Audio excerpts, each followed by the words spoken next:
প্রিয় দর্শক, আসসালামু আলাইকুম। আশা করি সবাই ভালো আছেন। সাম্প্রতিক কিছু কিছু ঘটনা আসলে আমাদের মনে আম বিভিন্ন কোশ্চেন, বিভিন্ন প্রশ্নের জন্ম দিচ্ছে। যেমন গোপালগঞ্জে ১৬ তারিখে যা হয়ে গেল সেখানে আসলে একটু উস্কানি তো ছিলই। যে উস্কানির কারণে সাধারণ মানুষ সেখানে অনেক সন্ত্রাসীও ছিল। সবাই মিলে-ঝিলে একটা প্রতিরোধ গড়ে তোলা হয়েছিল নাপার বিরুদ্ধে, নাগরিক পার্টির বিরুদ্ধে। তো নাপা যেখানেই যায়, সেখানেই যে একটা চাওয়াজ তৈরি করার জন্য একটা পরিবেশ তৈরি করে। যদি শুধু হয়তো এমন যে না শুধু গোপালগঞ্জে গেছে, আওয়ামী লীগের বিরুদ্ধে বলেছে, তাইলে কোনো ব্যাপার ছিল না। ব্যাপারটা এরকম তারা নিজেদেরকে ধরাকে সরা জ্ঞান করছে, নিজেদেরকে অনেক বড় মনে করছে।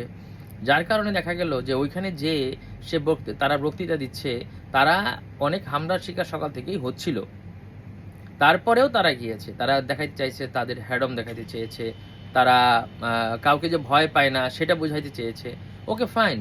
কারণ তাদের সাথে প্রশাসন আছে। তারা হলো রাজার পার্টি, কিংস পার্টি যাকে বলে। তো কিংস পার্টি যখন কোথাও যায় তখন তো কাউকে তারা ভয় পাওয়ার কথা না। যাই হোক, তাদের ভয়, ডর এগুলো নিয়ে আমার বিষয় না। বিষয় হচ্ছে সাধারণ জনগণ। সেখানে কি হলো? ৪ জন লোক মারা গেল। এই সন্ত্রাসী হামলা, হ্যান ত্যান, এই সেই সব নিয়ে কথা হচ্ছে, কিন্তু ৪ জন লোক মারা গেল, তাদের নিয়ে কোনো কথা নাই।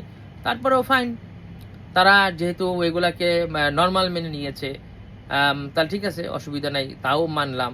তো ময়না তদন্ত ছাড়া তাদেরকে কবর দেওয়া হয়েছে, সেটাও আসলে কিছু বলার নাই, কারণ প্রশাসন তাদের হাতে।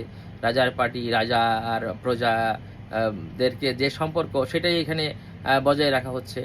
একতরফা যে সম্পর্ক, যে স্বৈরাচারী যে মনোভাব এখানে পুরোভাবেই দেখা যাচ্ছে। ফাসিস্ট করে, কিন্তু এখন তো ফাসিজমের চরম পর্যায়ে দেখতে পাচ্ছি যে তারা যা বলবে সেটাই রাইট।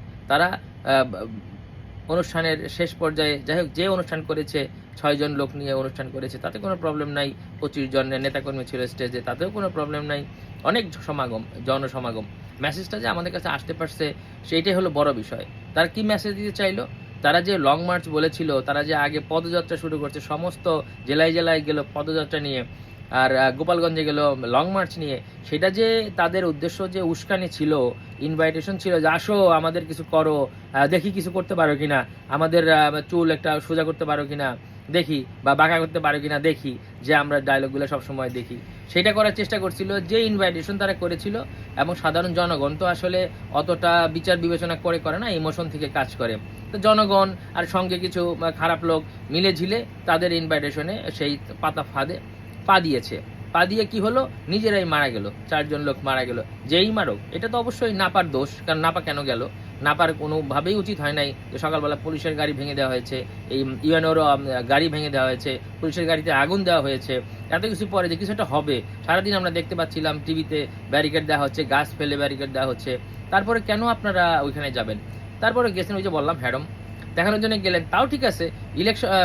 আপনার ওইখানে যে বক্তব্য দিলেন, বক্তব্য শেষে কেন আপনাকে আবার এটা বলতে হবে মুজিববাদ, কি বলে, মুর্দাবাদ, এই যে ডায়লগগুলা, এগুলো কেন দিতে হবে? আবার ইনভাইটেশন, এই যে এইটা হলো চরম পর্যায়ের ইনভাইটেশন। দেশের বড় বড় লিডারগুলা, যাদেরকে মানুষ অনেকে অনেক উপরে লেভেলের ভাবে শ্রদ্ধা করে, অনেক মন থেকে শ্রদ্ধা করে, তাদের বিরুদ্ধে আপনার কথা বলে কি বুঝাইতে চাইলেন? যে আপনারা কিছুই না, আসলে আপনারা কিছুই না। যারা এইসব খারাপ কথা বলে, তারা কখনোই কোনো ভালো মানুষ হইতে পারে না, তারা কোনো ভালো দল হইতে পারে না। ওই যে আমি বলি নাপা, তারপরে আমি নাপা তাও খুব ভালো অবস্থায় বলেছি, কিন্তু এনসিপির যদি পুরো আমি আমার দিক থেকে অ্যাপ্রিসিয়েশন করি, তাহলে তো আমি অন্যরকম হয়। যাই হোক, সেগুলো আজকে বলবো না। কথা হলো যে তাদের কাজকর্ম ছিল উস্কানিমূলক, তাদের কাজকর্ম ছিল বিদ্বেষমূলক, তাদের কাজকর্ম ছিল আপনার রেসিস্ট। যার কারণে সাধারণ জনগণ এবং যারা ওইখানে আসলেই ভালো না এরকম লোকজন জয়েন করে একসাথে তাদের সাথে এই কাজটা করলো। এটা একটা পার্ট গেল। এরপরে কি হলো? তারা গেল কক্সবাজারের চকরিয়াতে যা তারা কি করলো? তারা আবার দেখানোর চেষ্টা করলো যে আমরা যেখানেই যাই, যা খুশি তাই বলতে পারি। তারা ওই যে গোপালগঞ্জে যা দেখানোর চেষ্টা করেছে, ঘোড়ার ডিম করেছে, করতে পারে নাই কিছুই, পরে ট্যাঙ্কে পলাইতে হয়েছে।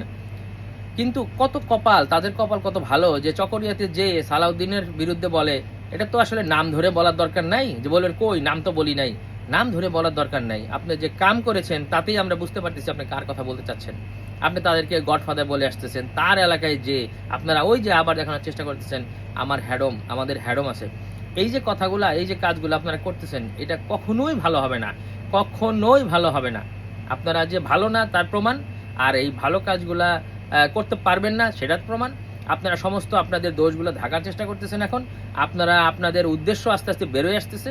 আপনারা নির্বাচনকে প্রলম্বিত করার চেষ্টা করতেছেন। মানে আপনার যে এখন দেশে মানে অস্থিতিশীল করার চেষ্টা করতেছেন, যেটা আসলেই কাম্য নয়, সাধারণ জনগণের কাম্য নয়, যারা দেশকে নিয়ে মানে চিন্তা করে তাদের জন্য কাম্য নয়। যদি আপনারা একটু চিন্তা করেন, এক ফোটাও যদি চিন্তা করেন যে আপনারা দেশকে নিয়ে চিন্তা করেন, তাহলে আমি বলবো যে আপনারা যা করছেন এটা অন্যায়, এটা ভুল, আর এটার মাসুল আপনাদেরকে দিতে হবে। কারণ এগুলার দায়ভার সাধারণ জনগণ নেবে না, তাই না? এইগুলা শুধুমাত্র আপনাদের আপনাদের নাপার যারা আছেন তাদেরকেই নিতে হবে। ওই তত্ত্বাবধায়ক সরকার, তত্ত্বাবধায়ক এখন আসে নাই, আসবে, আমি আশা করি ভেরি সুন তত্ত্বাবধায়ক সরকারও আসবে। অন্তর্বর্তীকালীন সরকারকে দিতে হবে।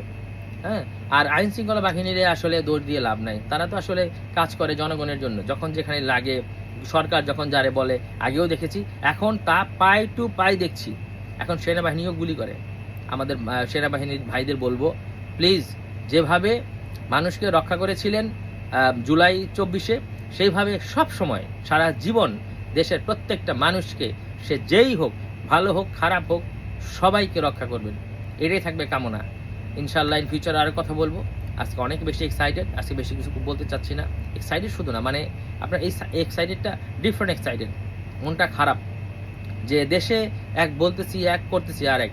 যে স্পিরিট নিয়ে জুলাইয়ের যে ছাত্ররা আসছিল, তাদের তো দল করার দরকার নেই, তাদের কোনো দল নাই। তাদের দল হবে কেন? কারণ পুরো বাংলাদেশটাই তার দল। যখনই তারা দল করেছে, তারা তাদের গ্রুপটাকে আলাদা করে ফেলেছে। কিভাবে আলাদা করেছে? মানে অন্যান্য দল থেকে আলাদা করে ফেলেছে। যখনই আপনি দল করবেন, তার মানে আপনার মতের পার্থক্য আছে অন্যান্য দলের সাথে। যখনই মতের পার্থক্য আছে, তাহলেই তো আপনারা তখন আলাদা হয়ে গেলেন। আপনারা যখন নিজেকে আলাদা করে ফেলেছেন, আমরাও আপনাদেরকে আলাদা করে দিলাম। আমরাও যারা সাধারণ জনগণ, যারা নিরপেক্ষ ছিলাম, আমরা জুলাই আন্দোলনের পক্ষে ছিলাম, যে আন্দোলনের কথা বলছিলাম, তখন যার যে যত সমর্থ ছিল তাতেই কথা বলেছিলাম, তারা সবাই আপনাদের থেকে আলাদা হয়ে যাবে। একে একে সবাই আলাদা হয়ে যাবে। আপনাদের পিছনে যে কর্মীগুলা দাঁড়ায় থাকে স্টেজে উঠলে, এরাও আস্তে আস্তে কমে যাবে। আমার মনে হয় না বাড়তেছে না, এবং ইন ফিউচারে আপনাদের এগুলো কমবে। মানুষ কেন যায় আপনাদের মানে এখন অনুষ্ঠানগুলোতে দেখতে যায়? আপনাদের সার্কাস। ভেবেন না যে আপনাদের জনসমর্থনের কারণে লোকজন এসে আপনাদের সামনে দাঁড়াচ্ছে, না, আপনাদের কথা শোনার জন্য আসতেছে। আপনাদের কথাগুলো কি? আপনাদের কথা তো আক্রমণাত্মক, হিংসাত্মক, ব্যঙ্গাত্মক। তো এই যে আপনারা যেগুলো করতেছেন, এইগুলাতে আপনারা মনে করছেন সমর্থন পাবেন? এই যে জনগণগুলো আসে, সবার হাতে মোবাইল, সবাই শুধু ভিডিও করতে আসে। আপনি কি বলেছেন? ভিউয়ের জন্য মানুষ আপনাদেরকে ভাইরাল করে দেওয়ার জন্য আসে। দেখবেন, একটু ওয়েট করুন, এগুলো দেখবেন। প্রত্যেকটা মোবাইল, আমি দেখতে পাচ্ছি তো, যারা যারা আপনাদের প্রোগ্রামে আসে, সবাই শুধু মোবাইল দিয়ে ভিডিও করতেছে। আর ওই সব ভিডিওগুলা ফেসবুকে, অনলাইনে, সমস্ত জায়গায় আপনার ছড়ায় দিচ্ছে। আপনাদের জনপ্রিয়তা বাড়ে নাই, আপনাদের সং বেড়েছে। আপনাদের সার্কাস দেখার জন্য লোকজনগুলো আসে। এই সার্কাসের ভিডিও, আমরা সার্কাস দেখি, আমরা অনলাইনে দেখে আমরা ফান পাচ্ছি না। দেশের অবস্থা, দেশের ফিউচার নিয়ে আমরা শঙ্কিত হচ্ছি। আর বেশি কিছু আজকে বলবো না, এই পর্যন্তই। আবার দেখা হবে।